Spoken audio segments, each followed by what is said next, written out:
Hello. In this video, I'm asking whether President Putin is getting desperate.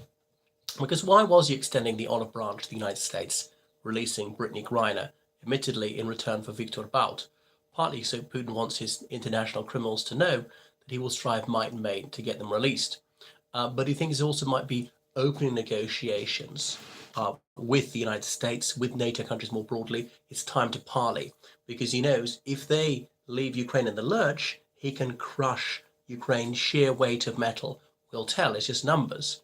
Um, but I think the reason he's so eager to talk is because the war's going badly for him, which doesn't mean that Russia's on the brink of defeat, but just would be pulled back, would be pushed back. Remember his stated goals at the outset of his illegal and unprovoked war of aggression, which was to so-called denazify Ukraine, as in to remove its democracy, to impose his puppet tyrants there, as he's done in the 4 illegally occupied regions of Ukraine, which he's claimed. He doesn't actually occupy any of the 4 in total.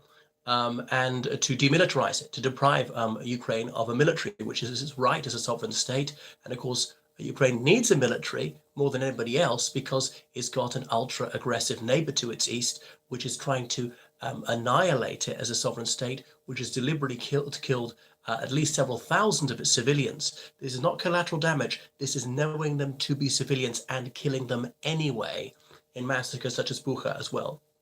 This is no accident. So the BBC just revealed that they can name over 10,000 Russian soldiers who've been killed in this conflict from various open sources.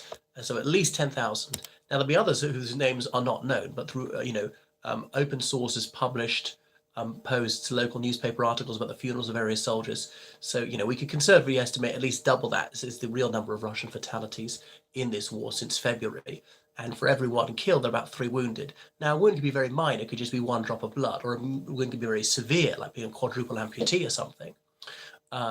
Anyway, so being badly mauled, the 1st Guards Tank Division, which was really the pride of the army, that meant to defend Moscow if it really was coming down to that. And they were sent into the conflagration earlier on. Even they've had to have conscripts put in there who often don't really know what they're doing, been rushed through basic training because they've been so depleted by casualties. So the Russian army is very badly disorganized. They used to apparently have quite a slick draft system. And in the early noughties, Putin ran it down, just didn't pay to keep it up. So right, people are called up, they'll get their draft papers, they'll go to this draft center within so many days, and when they get there will be, adequate uniforms, weapons, food, there will be a bed, there'll be this training program, and this is how we'll get to the front. And it was all worked out, it was all well organized. It was going to function, but was no longer operable when it was actually needed earlier this year, which is why people had bits and pieces of kit, were missing uniform items, particularly winter uniform. As you can imagine, that is misery when it's at least -10 in Ukraine, and falling severely ill, getting flu, worse, trench foot. So some want to abandon their trenches. They say a trench is the worst place you can be. I was reading how one military expert said you actually shouldn't be in a trench because obviously the water comes in there, the mud, and technology can't do much about that. You should be dispersed in tents on the surface. You could maybe even dig up a pile of earth, have some sort of earthen wall, have your tent behind that. But in a way, that all that does is signal your position. I mean, trenches are supposed to be your lower, as you're out of the enemy's line of fire, and might slow down vehicles or something. Or anyway, so they've got shortages of everything. Obviously, the Ukrainians are suffering severely as well. So why would Putin want to negotiate? It's not out of goodwill. There's absolutely no goodwill whatsoever. You'd have to be utterly imbecilic to trust him. There is no good faith in him. He will break any agreement as soon as he thinks he can get away with it. So this shows that we have him on the run. Not that their Russian defeat is imminent, but he is gradually being pushed back. The cost of the war of mounting, the few gains he had, he's lost some of those already. Remember, they had about 10% of Ukraine already before they began this conflict anew in February this year. They gained up to another 10%, so about 20% of Ukraine at the max. They've been pushed back to something like 15% of Ukraine.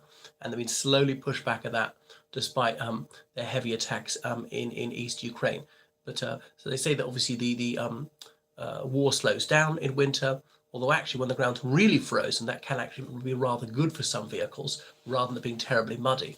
And if you've got excellent winter gear, as apparently the Ukrainian army has, from the Canadians, from the Americans, from the British Army, and so on, good Arctic tents and all the rest of it, then winter warfare doesn't have to be that difficult. Because yes, it's cold, but this is not like terribly cold. This is like -10. It's not like -70 or something, which you might get in the South Pole or the North Pole. They're quite accustomed to it. So if you've got the right kit and you are used to operating this sort of climate, it may not even be that hard. And so Russian morale might be suffering. They've got some blocking units of professional soldiers like military police to stop people retreating. And some of them, not because they really want to desert, but just don't want to be in a trench. Let's just find a house, a hut, something a little bit warmer and get in there for shelter. So as you can imagine, they're feeling very depressed. The oil price cap has come in. Is that going to work?